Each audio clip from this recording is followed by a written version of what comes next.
right now it's a pivotal moment for tech workers whose working conditions and actual jobs are being taken away. Probably over 1 million people at this point have been laid off or laid off twice, including contractors. I don't know what other evidence we need to conclude that we are too mistreated just like any other exploited group of workers out there. And there is something we can do about it. Welcome to In Her Words. This podcast is for women navigating through change, career, identity, motherhood, and just figuring out what's next. I'm Roberta Dombrowski, host of In Her Words and founder of Learn Mindfully. Each episode, I sit down with women who are asking big questions, navigating transitions, and trying to make sense of life as it shifts. You don't have to have it all figured out. You just need space to be real. Let's get into it. With me today, I have Amy Santee. Amy Santee is a career strategist and coach for UX professionals who want to design their careers with intention and bring their good to the world. She has partnered with hundreds of individuals to implement a practice of self-research, self-advocacy, and strategy so they can navigate the professional world with courage and confidence. Her passion for non-traditional career development, personal growth, and positive impact has brought her into coaching in 2020. Prior to this, she built a career as a UX researcher and practicing anthropologist in tech. Welcome, Amy, to In Her Words. Thanks, Roberta. Thank you for having me on your brand new show. I know, I'm so excited. Yeah, let's dive in. And I feel like there's so much I want to talk to you about today. I've known you for a little over a year, but I've been a follower of your content for many years now. And what I've learned is that you wear many hats. You're a researcher, you're a strategist, you're a coach, you're an advocate. What led you from being in industry as a researcher to now running your own coaching practice? Yeah, well, you mentioned anthropology too, and that's really the root of that's my origin story, and that's the discipline that I studied in college. And anthropology is the understanding of the human experience from a scientific and interpretive lens. And so that really informs all of my work in these different roles.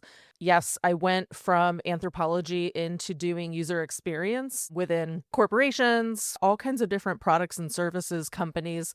I've worked in so many industries. It's been a really interesting career to be applying research in that way. And I worked in research for about 10 years, mostly doing qualitative research, strategy, and decided eventually to not completely say goodbye to that world because I still work with UX professionals as a coach. But, there were some things that I really enjoyed about that work that I have been able to bring with me into coaching. I definitely think about this kind of work that I do with people and the practice, like you were describing, of self-insight, self-reflection, using that information. You're doing research on your own life in order to try new things and find what works for you. And so I'm able to take those anthropology skills and concepts, research, of course, training in coaching, which you and I have both done, and kind of package that all together along with strategy and help people go through a very research and design oriented process. I like to think of the work that I do, say, in a coaching session. It's very similar to doing a qualitative interview with a research participant for a study where you have research questions, you have insights that you are striving to get. The person has those insights within them somewhere, and you're sort of guiding along that conversation to reveal what those things are and make sense of them and figure out what that person can do with them and how to apply them to their lives. So it's just a really similar approach. Yeah, I love that. I remember when going through coaching certification a few years ago, I had such an aha moment about kind of the similarities between research and coaching, but then also like the differences. Like research, we're taught like don't ask leading questions, and like in coaching sometimes it's okay. Like sometimes you do ask a question like maybe you know the answer to, or you want someone to think a specific way or like change their perspective, and so there's so much overlap. Yeah, absolutely. And it's even more broadly, you and I have worked in design, business, right, in these broader contexts as researchers and strategists. Mhm. And so we can think of it if you take design, for example, like a design process of learning, iterating, testing hypotheses, prototyping, like you can apply all of those concepts and practices as well. So in my work and in your work too, we work with a lot of UXers, designers, researchers. So that process is already familiar to them. Yeah, yeah. I call it like design thinking. You start first with like the clarity or problem framing. You get into the designing, experimenting. Yeah. Mm-hmm. Yeah. And it's iterative too. What you come out with now may be different 5 years from now, 10 years from It's now. a So, lifelong process. I think mhm. coaching, therapy, self-research, self-understanding, all of these different modalities people might try, they can serve a purpose over the course of someone's life. And you just keep learning and building new practices and tweaking them as Mhm. you go along. Agreed. And this kind of brings us to one of my next questions. You mentioned helping people really lead values aligned careers. What are some signals that people should be looking out for that maybe they're out of alignment or they may not be kind of in the right environment for them or something's kind of off? Values are so important. And I don't think there's anyone who lives their life on the day to day without some values. They might not Mhm. have sat down and thought, what are the values? Or like written them down on a list and clearly articulated them or even defined them specifically. But if you ask someone like, what are your values that you feel like you want to adhere to in your day to day life, or what sort of impact you want to have on the world, they could probably come up with a few things. But you can go through a more intentional process of articulating what those core values are and reflecting on your past experiences, on what has worked well for you. What are the things that are maybe causing you some tension? And you ask, like, what can people be paying attention for?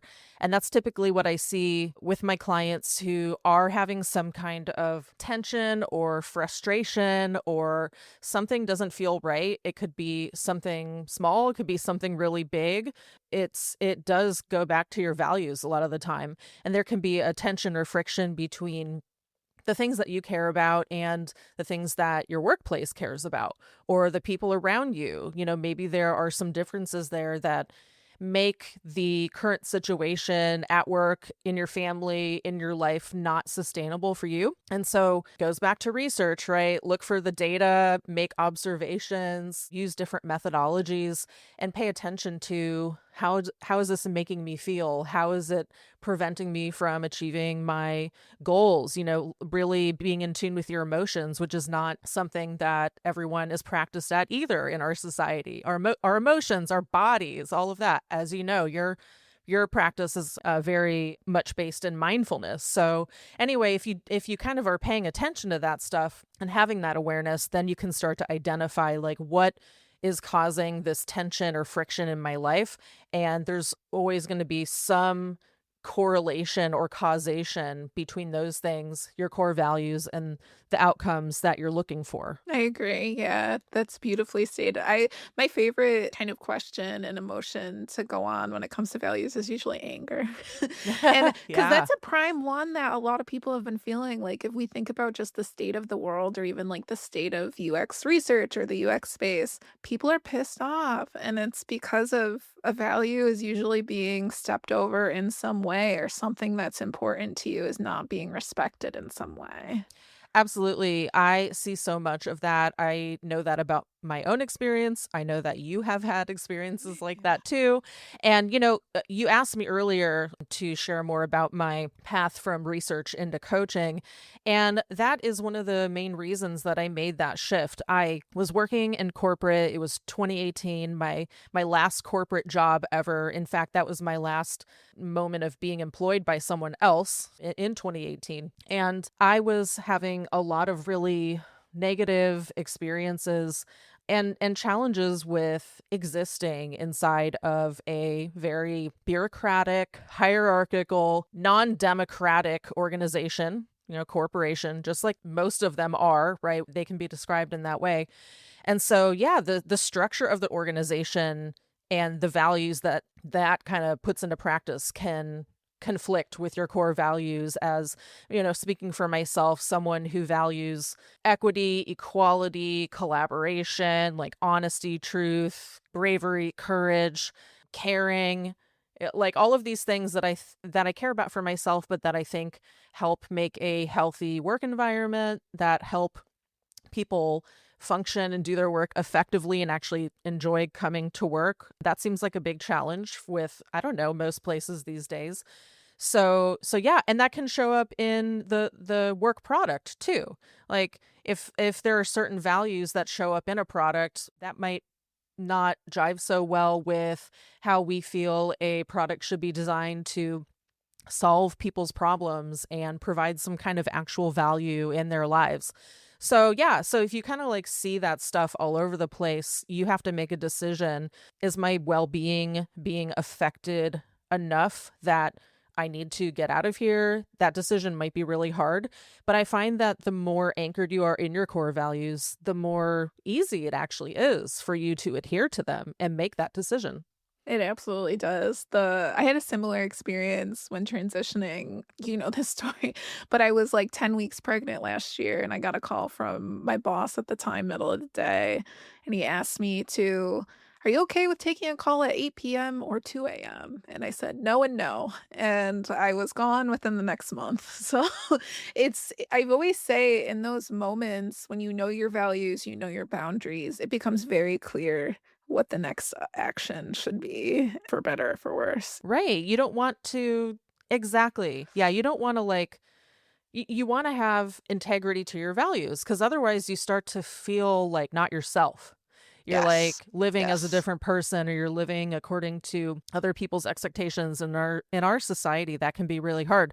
But you had mentioned like a lot of people are really angry right now, and there's so much to be angry about. Anger, disappointment, betrayal at the societal level, within our workplaces especially. And I know we're going to talk more about work environments and how people are feeling about that these days, but yes, absolutely, I would say if you're noticing anything like that, it's an important moment to pause and assess what's going on. Yeah. It's in the pause that you can really decide what the next step is going to be. We started to talk a little bit about it, but I'm curious why, like, what are some of the patterns and themes that you're hearing from people who come to you for career support?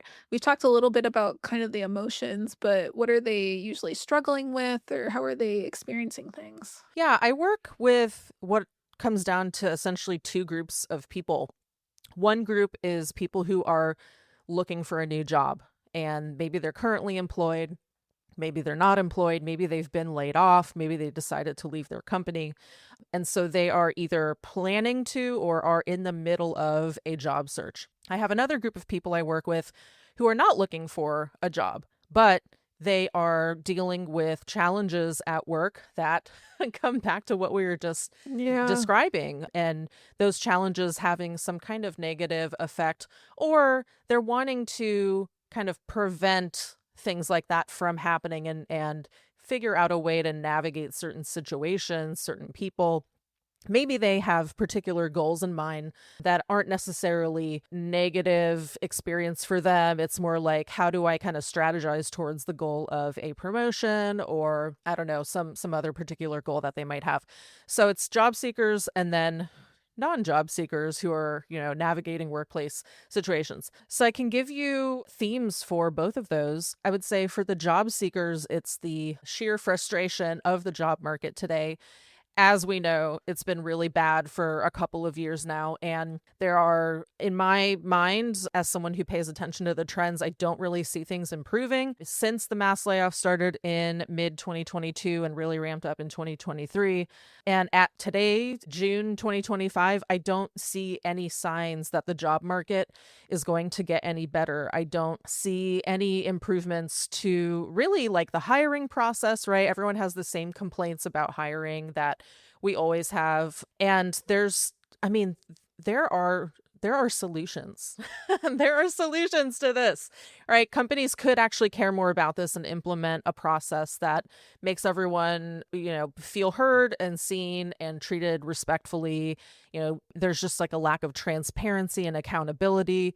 There's all kinds of poor hiring practices out there. So I think that's like the main frustration is the just how bad the job market and job search process is, but also people who are used to being really successful with this now are having to change their expectations accordingly because the job search of 2020 or 2016 or 2014 Very when different. yeah, Yeah. exactly. Things are very different. The job market's different, but it was, a few years ago, so easy to get multiple offers and Yeah, like I actually just got off a call with a client a little bit ago and they were describing like, 2020, 2022, like everyone was attracted to me. I didn't even need to like go out and search. I was getting inbounds. I'm like, yeah.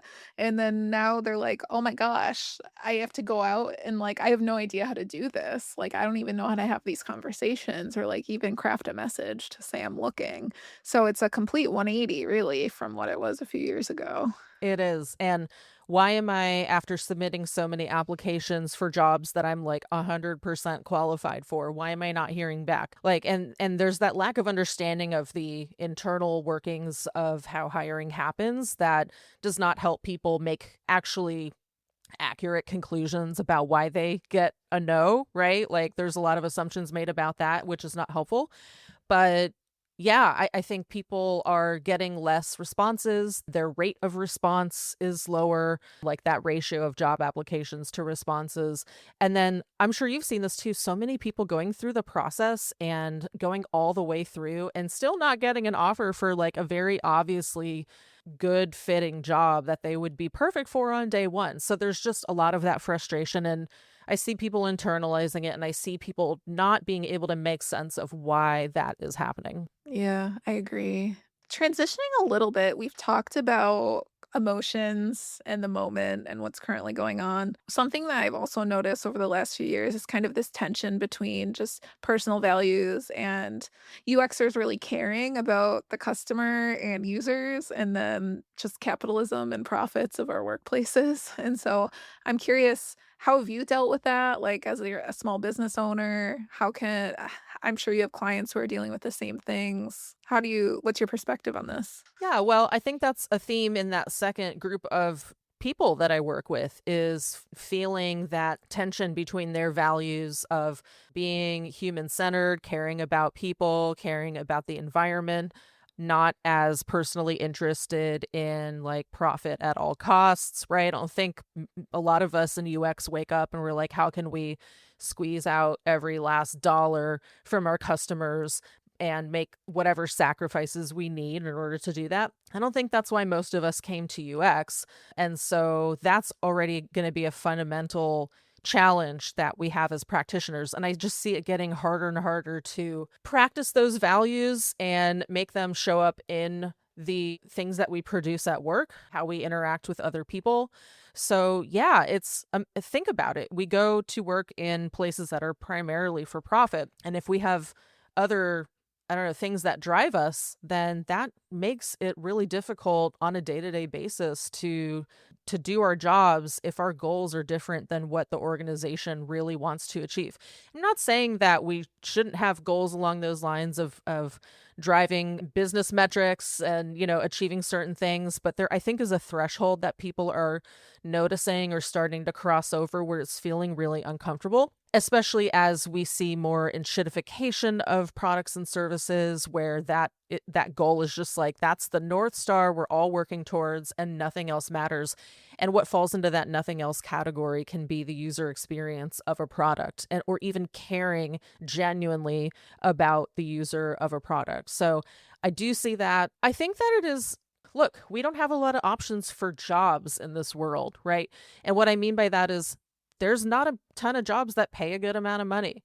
There's only certain jobs that, you know, like if you go to school or you get certain kinds of training, you want to be able to go do a job and use that training and use that education you paid $100,000 for. And so we have to go get a job. We're born into a society where we can't just sit around bird watching all day, which I think should be We'll an talk about option. that. Yeah. Yeah, like, so if you have to go to work, you only have certain options. You have to be realistic to your situation and your circumstances. And so all that to say, if you take a job working in a corporation, it doesn't mean you're a sellout to your values. It means that you're living in a world of constraints and limited options. Now, if you're the one deciding, like, okay, we're going to get rid of all the DEI policies, or if you're the one who is deciding, like, yes, it's okay that our social media platform is fueling like war and genocide over in this and that country, or, you know, if you're like the one making those decisions, then yeah, that's one thing. But if you're going to work every day, you're designing a prototype, you're doing some research, you know, you're doing some content, whatever, like you're just doing your job for a paycheck. And I think that's very different. So that is, I would say, yes, a theme I see in my work with people is, how do you feel better about having that kind of job and being able to adhere to your values? And often that is not possible to do as much as we want in the workplace. Yeah. Yeah. Snaps for that. That was a mic Yeah. drop from you. And you asked about my personal business too, right? And yeah, I'm a self-employed person. I have one employee, and you know, I kind of play all the roles and wear all the hats in my business, but I try to have very specific intentional business practices so that I can adhere to my values and try to achieve the goals that I want to see through my work and in society. So like when I do collaborations or purchase services from people, I try to do those things with a more diverse group of people, right? Like I try to be really intentional about where I spend my money. I try to be very intentional about the people I bring onto my podcast or feature on my website or social media, right? So things like that try to at least make a dent in society through my business. And then I, you know, am very, very vocal about certain social issues and topics. So, you know, that is also part of my business practice. And, you know, I think you can, when you're one person, there's only so much you can do. So if you make intentional choices around that, I think another good example is I don't have any other employees. If I were to hire someone, that's the moment I would become a capitalist. So that's an important distinction for us to make, is capitalism is not the same as like just buying and selling stuff, right? There are lots of economic models out there. And so that moment that I hire someone and I pay them less money and make a profit off of their labor, that's the moment I cross into the zone of I'm not living by my values anymore. Yeah. Jeff Bezos. King of Yeah. that. But also, like, look, if I were going to hire a person and try to pay them the most that I could and try to pay them a living wage, that is like what Amy Santee, just a random woman in the world, can do. And you're right, I'm not doing this stuff at like the scale of Jeff Bezos. So I think we need to look at like, what is our capacity? What are our capabilities? And look at things according to like what is actually appropriate with that scale and that privilege and the impact on the world, right? Yeah, and I think it's like, I mean, we're all designers and researcher like you and I, and we're designing with intention the way that our businesses are built and the systems that we're building for our business, and everything really is like a design decision, and that's what Amazon chose to do and Jeff Bezos chose to do, and we like to do it a little differently over here. So Exactly. We just need yeah. we need to have realistic expectations of ourselves as regular old Yeah. people out in the world. Agree. Shifting to one of your passions, we'll get to the bird watching soon. But I know one of your passions is workers' rights, organizing. I'm curious, what can listeners do for themselves? We're in such a crazy, chaotic time in the world. So like every day just keeps getting worse. But what are some of kind of your recommendations for folks who might have an interest in this space as well? Yeah, so just to say a little bit more about that, I have a very big interest in helping people realize that they are workers, that they contribute their labor to society, to organizations. And I know that sounds like, well, yeah, duh, that's basic common sense. We're selling our labor for money. But actually, if you think about it, people who work in design, user experience, in tech, we have for decades believed that we are not workers. We're like information professionals, we're white collar, we're, like just some special class of worker who needs like degrees and training and, very specific technical skills. And we're creative and we're using our brains and we sit at a desk all day and we're not workers. Workers work in factories. Those are Lyft and Uber drivers. Those are delivery drivers and coal miners and farmers. Those are workers. We're different. And that is what we have been sold over the decades. That's the propaganda we've been sold that has kind of caused us to not spend any time thinking about, or first of all, realizing that we are workers. And second of all, thinking about like, oh, we need to make sure that we have a say in our working conditions. We Yeah. need to make sure that we hold our bosses and executives accountable for their behaviors. We need to, and not just need to, like we have the power to do that. Mm-hmm. And so I think a lot of us have gone like, oh, we're so lucky. We make six figures. Like we have a comfortable life. We shouldn't complain. We have it really good. But that sets the bar really low, actually, right? Like, what about all the racism, the sexism, the pay inequities, do you have an appropriate desk setup that's ergonomic and friendly to your body? Do you have psychologically safe environments? Are you getting a damn cost of living increase every year? Like, we Yeah. are Do you have all accommodations if you need right. them? Yeah. Exactly. Are you able to show up at work with your neurodivergence and be, treated equally and not fired or like, seen as a problem, right? Like there's so many we could sit here and list hundreds of things that Yeah. are part of our quote unquote working conditions. So all that to say that that is a big passion of mine, is getting people to realize that through education, through agitprop, through social media, through writing, going on podcasts, and also doing things with Tech Workers Coalition, which is a global group that's focused on this. That's something that I have been spending a lot of time on. And I think right now it's a pivotal moment for tech workers whose working conditions and actual jobs are being taken away. Probably over 1 million people at this point have been laid off or laid off twice, including contractors. And so it's just like, if I don't know what other evidence we need to conclude that we are too mistreated, just like any other exploited group of workers out there. And there is something we can do about it. Absolutely. And what you said at one point, it brought up almost a quote. I remember being told it in so many workplaces, but it's like, you should be grateful. You should be grateful that we hired you, that you have a job. And I think that, like, I'm not the only one that has heard that. And we internalize these narratives. We should be grateful. Like, don't speak up, don't rock the boat. There's been layoffs. I should be happy that I have a job right now, right? Who am I to complain when it's like, oh no, like, like you still have a right to complain. You're a human. Like, Exactly. Well, yeah, and then when you lay everyone off, you feel that pressure to work harder, work more, work faster, not, try and avoid a layoff, which there's nothing we can do to avoid layoffs. They're not done by any kind of like assessment of like individual people. Typically, it's just like, let's get rid of these people and whatever. But yeah, you're right. And you've probably seen this with clients where their families are even like, you should feel grateful that you're employed by Google and make that's my mother. 150,000. Hi, mom, if you're listening. Yeah, especially if you come from like, a poor family background, Blue working collar, class, yeah. blue collar. Exactly. They're like, what? You make that much money? Oh my God, you're the luckiest person ever. It's like, yeah, relative to other people, I have more money, but I'm also burned out. I'm Yeah. also like, need to take a medical break because I'm depressed, like Yep. those things do happen. Yeah, yeah. I'll never forget when I stepped down from my executive level role. My mother thought I like had a mental breakdown.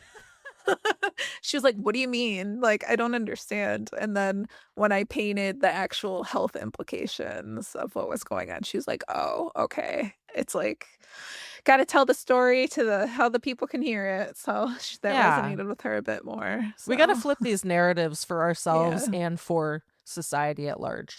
Agreed, agreed. Transitioning a bit, so bird watching. I learned that you love bird watching through a Slack channel that I'm on, a community that I'm on with you. I saw pictures. I was like, oh my gosh, this is so Amy. How did you get started with it? Tell me. Yeah, I'm just so curious your journey with it. Yeah, what's cool is I used to not have any hobbies and I Mm, found bird watching.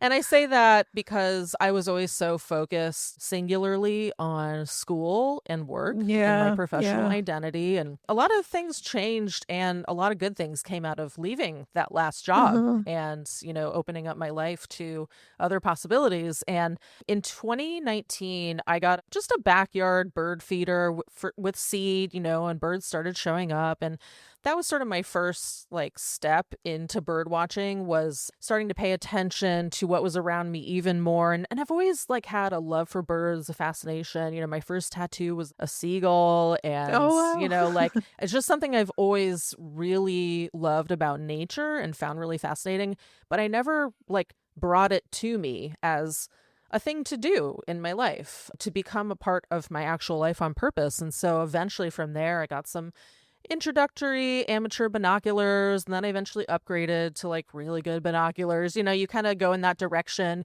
You meet more people, you encounter the same folks in your local bird watching community, then you start hanging out with them. So it's also a very social thing. It's also like there's so much to learn about birds and their behaviors and like their biology and their habitats and their migration. And so it's like a topic that you can learn so much about and only know a small amount of actual information. And so it checks off all those boxes for me of being having something to constantly be learning about, growing in my knowledge, getting outside. That's another really big benefit for me, is getting my ass outside, because I've never been much of an outdoors Me person. And too. now I go like, on a 10-day trip to Montana just for bird Wow. Yeah, watching, yeah. and doing nothing else. So it's been really fun, and I've met a lot of really cool people too.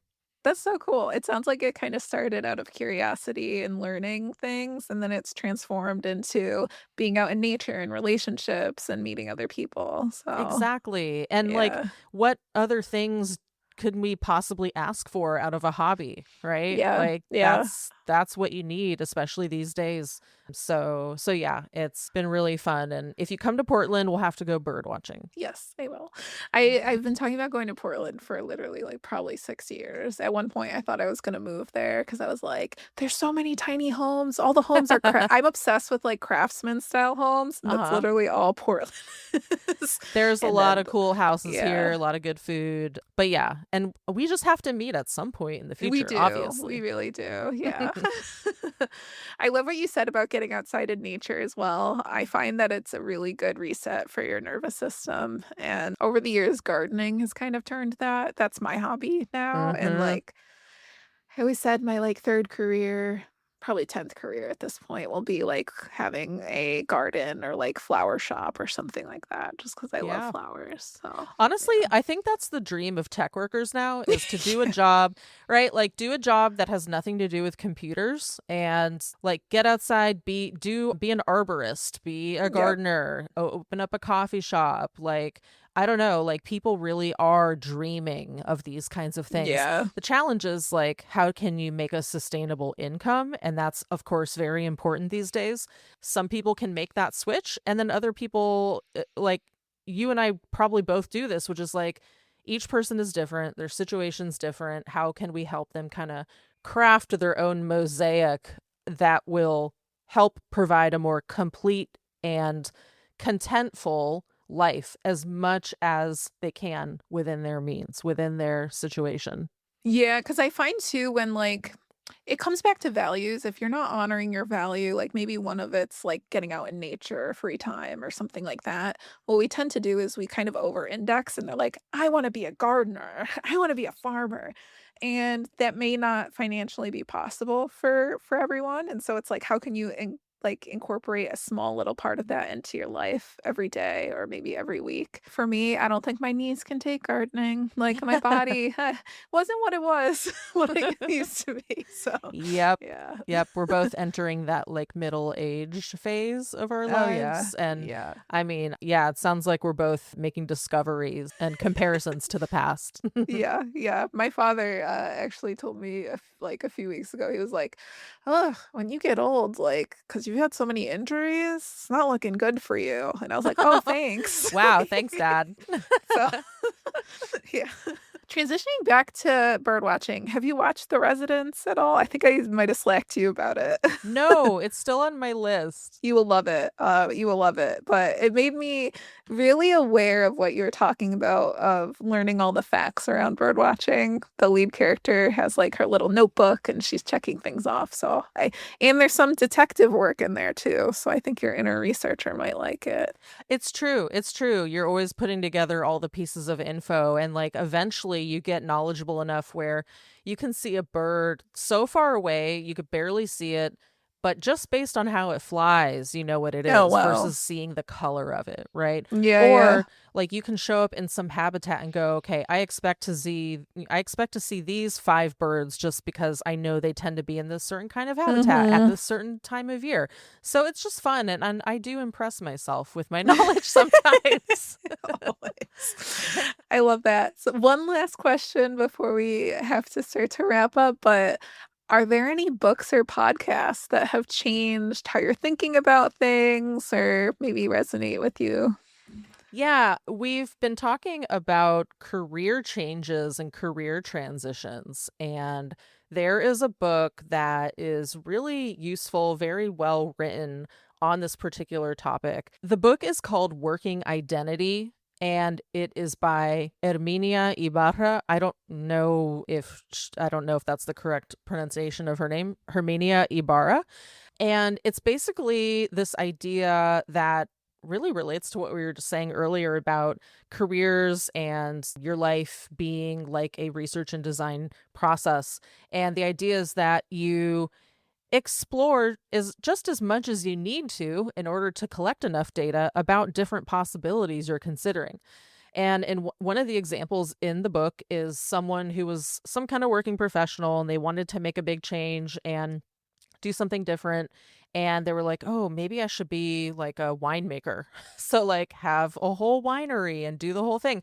And I forget if they ended up doing that or not, but instead of just jumping in and opening up a winery or like buying one and investing and just making that change, they explored it by visiting wineries and talking to producers of wine and like testing hypotheses about that potential future in small ways. And if you think about the book Just Enough Research by Erica Hall, the idea is like do just enough research so that you can answer your most important questions and make the decision that is the right one for you. And that's something that comes up a lot is like, oh my God, I'm scared I'll do the wrong thing. I'm scared I will go in the wrong direction. I don't have confidence that I am thinking about this in the way I need to. And this is something that can be really helpful is that data collection and experimenting and trying hats on and seeing how it looks and feels, and then narrowing down your options until you have something that you are very clear is the next thing that you want to do. So I'd say that's one book that was helpful for me in setting out on my coaching journey, working with people on careers and career transitions. And, I am a huge podcast listener as well. I love history podcasts. I love personal interest podcasts. I love podcasts about con artists. I love podcasts Cults. about cults, businesses, like running a business, like all of these different niche topics. There's a couple specific podcasts I can give you. One that I am very much interested in these days and have been binging is called Conspirituality. Oh, I haven't And heard it this is one. these guys who are, I don't know, they come from kind of like a sociological background, and they explore what is going on in our society with politics, with policy, the new regime in the federal government, and how social discussions around health and well-being, influencers, like how all of that kind of stuff comes together in this crazy world that we're living in. And so that one's a really interesting one with some different perspectives. There's another one I really like called Noble Blood. And it is this woman, Dana Schwartz. She's a historian, and she tells stories about a lot of different historical figures. I have always found history really interesting. And a third one that comes to mind is called Maintenance Phase. And it is a podcast focused on all of the bullshit around like health, bodies, well-being, and all of the messages that we're given in society, especially around like weight and body size and body shape and all of that. So it's another kind of like, that's a theme of a lot of the podcasts, is like kind of critiquing social norms and narratives around how things should be, and breaking those things down and presenting alternate perspectives on these topics. Sorry, I know that was a mishmash. No. I love it. I feel like every conversation I have with you, I walk away with more podcast recommendations. And then my son, I'm eating like lunch. He's 4.5 months old. He's like, "What the heck is this about?" Because I just have it playing in the background. Yes, I love that. Yeah. Well, Amy, it was really a pleasure to catch up with you. For folks who want to like connect with you, what's the best way to get a hold of you to stay connected? You can find me at amysantee.com. I am also on LinkedIn, so you can connect with me over there. The name of my podcast is called What is Wrong with Hiring? And these days I am very much focused on sending out email newsletters. My email newsletter is called The Jawbreaker, and there's a link to that on my website. I talk about basically the topics we discussed today around careers and social commentary and tech, and just how to like survive as best as we can at work and make the best of how things are these days. So there's a link to that on my website for anyone who's interested in signing up. Awesome. Thank you so much. Thank you. Thanks for being here. If something in this episode landed with you, feel free to pass it along to someone who might need it too. You can leave a review, subscribe, or just keep tuning in. We're figuring it out together. And remember, your story, your voice, your becoming, it all matters.